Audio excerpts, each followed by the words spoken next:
Assalamualaikum Pak Ustadz. Waalaikumsalam warahmatullahi wabarakatuh. Amin ya rabbal alamin. Pak Ustadz, sekarang ini kan banyak sekali kita dengar para pejabat itu korupsi ya Pak Ustadz. Luar biasa korupsinya. Ada yang per hari, ada yang harian itu korupsinya, ada yang bulanan gitu, ada yang mingguan. Kayak orang upahan. Itu nilainya juga luar biasa ya, dari miliaran sampai triliunan Pak Ustadz. Padahal kalau kita pikir-pikir kurang apa sih pejabat itu kan gitu dia. Gaji gede lah insya Allah gitu kan. Ini saya dulu pernah sih kan gitu ya. Kenapa Pak? Pernah jadi pejabat, pejabat teras. Maksudnya nongkrong di teras terus. Apa karena apa dulu mereka itu makannya juga kelebihan gizi gitu. Maka sebaliknya Pak. Apa? Dia korupsi kan seolah-olah butuh uang banyak tuh. Dia khawatir gitu kan, takut makannya kurang gitu. Apakah dulu bosen makan nasi sama garam gitu? Nah, ada makan daging nih Pak Ustadz. Macam-macam lah, sayur, gizi terpenuhi. Apa karena itu dia jadi koruptor misalnya. Terus koruptor ini juga macam-macam yang dikorupsi. Ada yang urusan makanan, ada yang urusan masukkan barang ke dalam ke negara kita nih, dikorupsi juga. Ada yang korupsi tambang, loh, ya itu apa? Kurang apa kelebihan itu maksudnya itu vitamin dan gizi gitu. Korupsi bukan hanya yang besar-besar, kecil-kecil juga banyak dikorupsi juga. Kita bicara yang gede, sekalian gitu. Itu yang salah apanya itu? Apa sekolahnya ketinggian, apa kepinteran? Iya. Iya toh? Bingung kita nih Pak Ustadz. Sementara katanya lagi nih pejabat nih. Tugas rakyat cuma satu, bayar pajak. Jangan ngurusin pemerintah. Itu kan hebat toh. Makannya apa itu bergizi terlalu berlebihan apa gimana gitu. Gimana nih Pak Ustadz ini? Ini yang kita harus kuatkan kita tuh. Mohon sedikit pencerahan Pak Ustadz.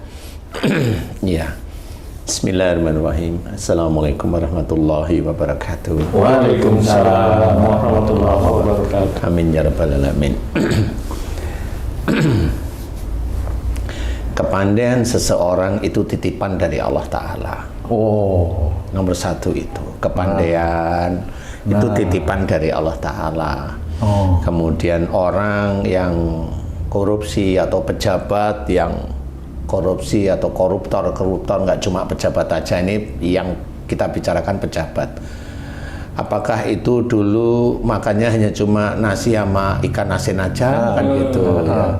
Atau dulu makannya juga ada dagingnya kan kelebihan, gitu. Ada ayamnya kelebihan. Overdosis gizinya. Overdosis sehingga pandai wallahu alam. Tapi intinya itu nafsu.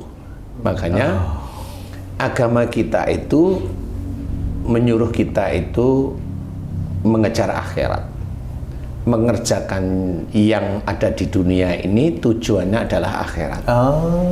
Padahal kita ini kan hidupnya di dunia nih Pak Ustadz, tapi yang kita kejar akhirat. Akhirat yang tidak pernah kita lihat itu kira-kira. Iya, boleh. Ya, gitu, akhirat itu yang tidak pernah kita lihat di mana? Di surga. Emang udah pernah nyemplung surga? Belum. Di neraka, emang udah pernah nyemplung? Neraka dunia itu ada, kamu pernah ngerasain neraka dunia itu? Asam urat, kamu pincang-pincang, itu neraka dunia. Sakit gigi yang gitu, nah itu neraka dunia. Jadi intinya adalah yang harus kita kerjakan itu akhirat. Contoh dulu orang yang korupsi itu, ini orang-orang yang tadi ngurusin makan, betul, ngurusin ekspor impor, ngurusin yang pergi ke luar negeri, yang kena itu loh. Itu gimana coba? Kalau makan, ya biasa aja Bisa aja seperti kayak saya dulu itu kalau makan kayaknya hanya cuma nasi. Kalau saya di Jogja dulu nasi, terus ada gudeg sedikit, telur itu separuh, teh panas manisnya separuh gelas. Enak itu. Itu zaman dulu, itu makannya saya itu diajak teman saya. Lah, Jadi sebenarnya saya nggak bisa makan waktu itu. Jadi diajak. Lah diajak itu teman saya makan gudeg gitu ya. Saya diajak, ayo makan, yuk. Yuk, dia bilang gudeg. Kemudian telurnya satu, tehnya satu, dia tambah tempe, dia ada sate apa gitu ya. Saya tidak boleh melebihi dia. Oh, etikanya memang seperti itu kayaknya. Saya memang sejak kuliah kalau diajak teman saya makan, karena memang nggak bisa makan waktu itu, saya nggak boleh melebihi dia. Oh, ada yang diajak melebihi mumpung. Walau alam. Makanya sekarang koruptor itu ya begitu. Dia menempati jabatan, mulailah dia makan, menumpuk dia. Nah, dulu saya gitu, kalau dia telurnya satu, saya separuh. Kalau dia nasinya satu, saya separuh. Saya bilang sama penjualnya, saya separuh aja. Apa gudegnya separuh aja, telurnya separuh, pakai tempe enggak usah. Tehnya satu, enggak separuh aja. Tetap separuh. Teh separuh piye tuh? Ya kan kalau dulu kan teh itu kan 3/4 gelas ya, lebih dikit lah ya.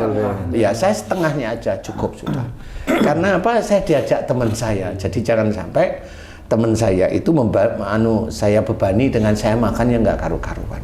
Bisa nggak diajak lagi, Ustaz? Walau alam ya. tapi memang itu dulu saya seperti itu. Ya memang saya punya seperti itu. Nah, saya tidak tahu apakah dulu orang-orang yang korupsi saat ini itu apakah seperti itu atau memang diajak makan temannya mumpung, walau alam, nggak ngerti ya. Jadi dia punya pandangan. Ya, pandangannya beda, adabnya beda dan sebagainya bisa aja. Sehingga pada saat dia anak orang nggak punya, belum tentu juga wong dia kuliah. oh iya ya. Ya kan? Oh iya. Kan gitu dia. Nah, kemudian bagaimana? Intinya adalah pada saat dia itu menjalankan kehidupan dunianya, dia tidak mengenal Allah, itu aja. Pada saat dia belajar, ya Allah nanti ada. Kemudian dia nyari dunianya ya jabatan, nempel ke atasannya, menjilat pada atasannya, seperti itu. Padahal rata-rata orang-orang itu ya pergi umroh, pergi haji juga, Pak Ustaz. Ya Kan monggo mengenal aja. agama. Ya. Kalau uang dari korupsi untuk beribadah nggak boleh. Hah? Nggak boleh. Bukan dia mau mensucikan uangnya. Ya nggak bisa. Masalahnya mereka yang berangkat itu nggak tahu kalau uang itu nggak boleh buat umrah. Gimana tuh kan kalau nggak tahu nggak apa-apa. Nah, itu kan tahu dia. Itu kan tahu. Saking taunya mereka itu punya tempat atau rumah singgah. Rumah aman ceritanya. Ya. Aman untuk menitipkan uang dolarnya, emasnya, benda-benda itu sampai punya. Berarti dia tahu kalau uang yang dia gunakan itu haram. Orang-orang yang seperti itu dia hanya mengejar dunianya. Dan orang seperti ini harus kita ketahui ya. Ada salah satu cerita dalam cerita Rasulullah, seseorang yang meninggalnya syahid. Nah.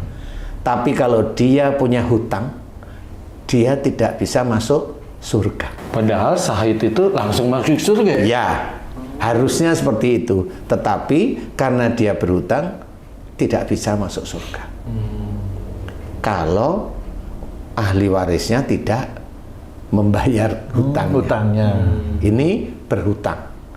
Tapi kalau para koruptor, memang dia tidak berhutang. Dia mengambil hak orang lain. Dia mengambil pajak negara yang katanya rakyat itu hanya cuma bayar pajak.